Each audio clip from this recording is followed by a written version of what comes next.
My name's Jason Robinette. I'm a Chicago native. Got interested in photography in high school and continued to pursue it in college here at Columbia College. Graduated in 2002 with a BA in concentration of photography.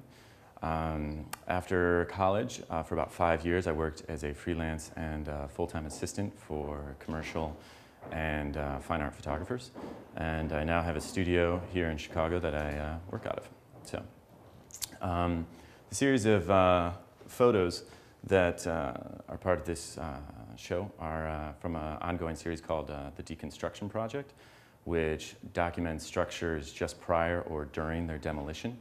That shows the transient time where the building is still shows life, yet also the glooming perspective of its inherent death is also visible. The project started about right around 2008, end of 2007.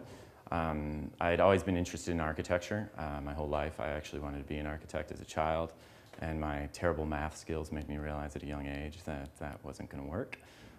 But there was always an interest in that. There was always an interest in demolition, but not necessarily in the aspects of tearing down a building, but what happens to a building when it gets torn down and the in-between stages of it that are so often not seen by the general public.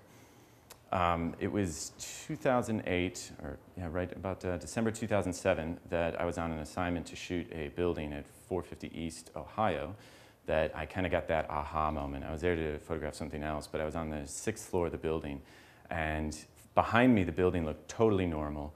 There was office chairs still set up, desks and everything else, but in front of me was a hole that was going from the 9th story all the way down to the bottom story, and there was all this debris everywhere.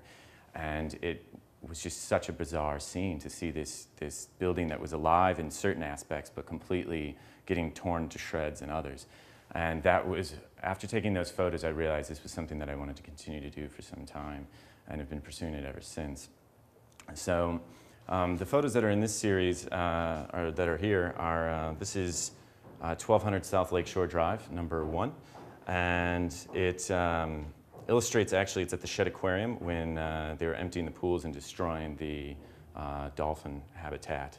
And I just find it interesting because it's something that you never see. You never see that side of the water. You know, it's always filled up and there's always an attraction in it, so you don't really get to see the unique details of what goes on underneath, like the little areas where the dolphins can swim away, or the little cages. And then at the same time, this photo really, the area really interests me when I was there, because it felt like the dolphins had escaped. It felt like this was like their grid, the sewer grid, and that like this was like a rope, and they finally like got free because they realized that the structure was coming to an end. So it was just a fun thing, and that's one of the reasons why I took the photograph. This photograph here is 850 Lakeshore Drive, number 2. It's actually a social club that was built in Chicago in the 1920s.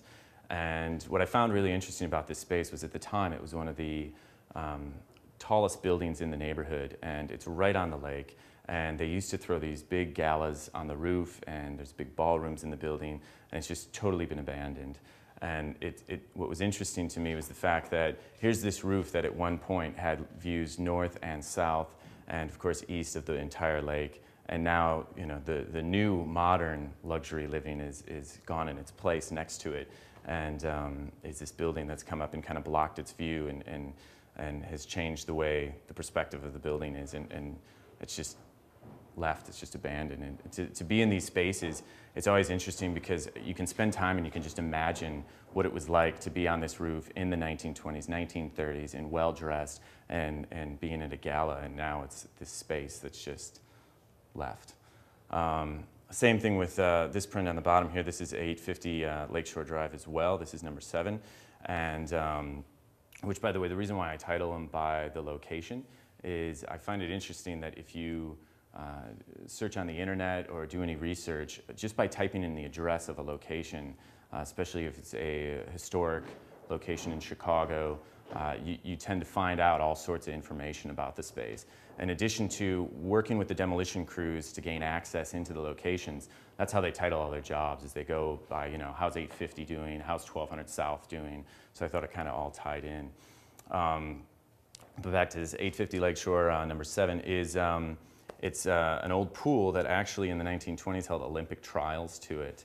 And you know, now it's completely abandoned. And I just sit here and it's like I spent a lot of time here, and it was almost like sitting in these benches for me was almost like going to a funeral, to sit there and just kind of watch them come in and start bringing in machinery to just tear apart this pool that was so beautiful with all this ornate, unique details to it. So really what I'm trying to do is show the life of the space and the death of the space, and kind of illustrate the fact that in the modern urban environment, you know, no building is safe unless, you know, of course, unless it has historic merit to it or protection. And just the fact that you know, something that was originally built with never the intention to destroy, and then now its sole intention is this cruise to come in and destroy it. So I find that interesting to spend time with them, and kind of just realize this unique perspective of like the passing of Chicago history.